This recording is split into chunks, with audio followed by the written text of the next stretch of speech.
Hello, beautiful spiritual beings. It's B from Being Blissfully Zen. Welcome to my channel, and may you open up to your full spiritual potential now. In the last video, we talked about the loneliness phase of awakening, that quiet space that can open up after your awareness expands. We named it grief. We acknowledge the subtle distance that can form between you and old identities, old dynamics, even old versions of yourself. And we gently reframe that loneliness as integration rather than regression. Today, I want to move from understanding into practice, because awareness is powerful, but embodiment is what stabilizes it. If you are in this phase right now, these practices are not about fixing you. They are about helping your nervous system feel safe inside the expansion that you're experiencing. The first practice is something I call conscious solitude. When loneliness arises, our instinct is often to fill it. We reach for distractions, social media, noise, conversation, anything that reduces the discomfort. But conscious solitude is different from isolation. It is intentional. It is chosen.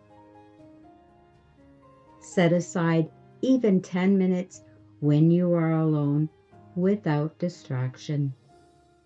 No phone, no music, no external input. Sit somewhere comfortable and simply notice what arises. You are not trying to meditate perfectly. You are not trying to transcend anything. You are just allowing your system. If discomfort comes up, instead of labeling it as loneliness, gently say to yourself, "This is space. I am learning to be with space." That subtle language shift helps the body relax. Over time, solitude begins to feel nourishing instead of threatening. The second practice is nervous system grounding. In part 1, we spoke about how awakening is not just philosophical, it's physiological. Your body is recalibrating. So we want to work with the body directly. Place one hand on your chest and one on your lower abdomen.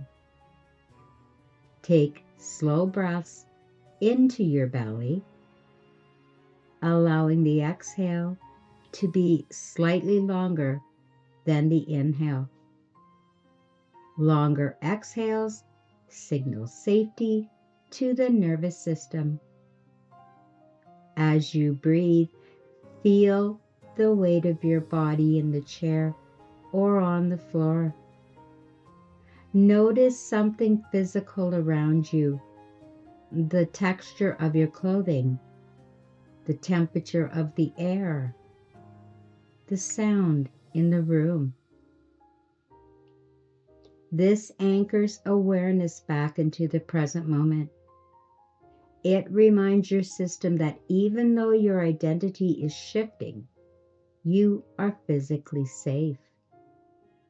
The third practice is releasing the old role. Many times the loneliness phase isn't just about people. It's about roles you used to play. Maybe you were the rescuer. Maybe you were the overgiver. Maybe you were the emotional caretaker in every relationship.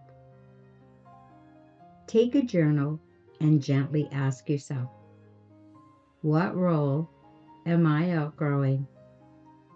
Write freely without censoring. Then, once you've named it, place your hand over your heart and say, thank you for protecting me. I release you now. This isn't dramatic. It's subtle. It's an acknowledgement that this role once kept you safe, even if it no longer serves you. Integration requires honoring who you were while allowing who you are becoming. The fourth practice is practicing connection without self-abandonment. Because the goal is not to become distant or detached from humanity. It is to remain connected while staying centered. The next time you're in conversation, especially one that used to pull you into old dynamics, notice your body. Are you tightening? Are you shrinking? Are you preparing to over-explain?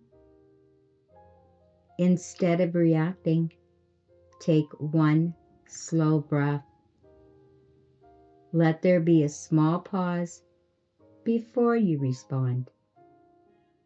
That pause is where your new identity lives. You don't need to withdraw. You don't need to perform.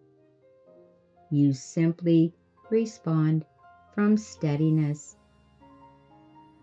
This is how detachment without disconnection becomes embodied.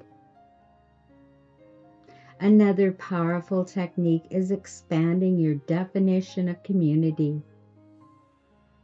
When you awaken, your old circles may not fully reflect your internal growth.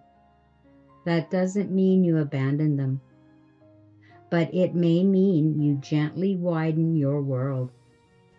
Seek conversations that nourish awareness. This might be through books, podcasts, spiritual discussion groups, creators online who speak to integration rather than intensity. Even reading the work of grounded teachers like Eckhart Tolle can remind you that tenderness and uncertainty are part of the path. You don't need a large community. Sometimes you only need a few reminders that others are walking slowly and consciously too. The sixth practice is reframing loneliness as spaciousness in real time. When the ache appears, instead of spiraling into I'm alone, gently ask, what is this space making room for? Often what's being created is a more authentic life, healthier relationships, clearer boundaries, deeper peace. You're not losing connection. You are losing unconscious attachment. And that distinction matters. Another practice I deeply encourage is embodied gratitude. Not forced positivity, but quiet acknowledgement. At the end of the day, name one moment where you stayed centered. One moment where you didn't abandon yourself. One moment where you responded instead of reacted. Integration happens in small decisions. Recognizing them builds confidence in your new way of being. And finally, allow time. This stage is not meant to be rushed. Just like your initial awakening unfolded gradually, stabilization unfolds gradually too. There will be days when you feel peaceful and days where the loneliness feels sharp again. That doesn't mean you've gone backward. It means that you are human. In part 1, we spoke about bridges, about this phase being the bridge between who you were and who you are becoming. Practices like these are simply ways of walking that bridge with steadier footing. You are not trying to leap to the other side. You are allowing yourself to cross consciously. Over time, what once felt like loneliness begins to feel like inner companionship. You trust yourself more. You rely on yourself more.